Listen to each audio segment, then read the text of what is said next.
It's a significant hole that the Oilers have dug themselves in, 8 points away from St. Louis and Arizona for the second wild card spot in the Western Conference.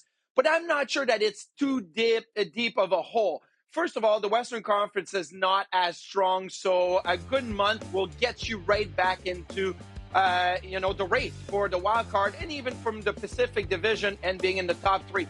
The second side of things is the addition now of new head coach Chris Noblock.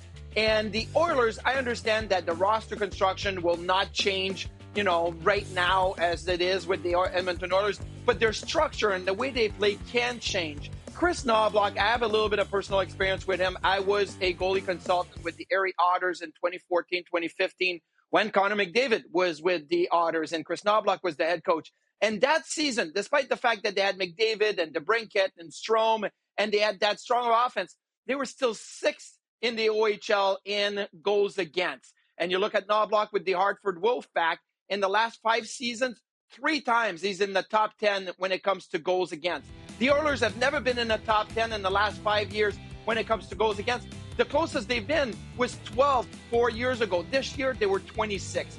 So I think that not only the familiarity with Connor McDavid going back to his junior days, but Chris Noblock is going to bring a better defensive structure, which in time will help the Oilers get themselves back into a race. Do I think the Oilers are going to be in the playoff spot by Christmas? No, I don't. It's going to be a much longer road to be able to dig yourself out of this hole. But when you look at the odd makers, they have the Oilers at minus 166 to make the playoffs, which means they got about a 65% chance of making the playoffs. I think that's fair right now with the coaching change and with the fact that the Western Conference is not as strong. I think the Oilers can dig themselves out of this hole, but it will take the rest of the schedule, the next 65 games to get there. It's not going to be a quick fix.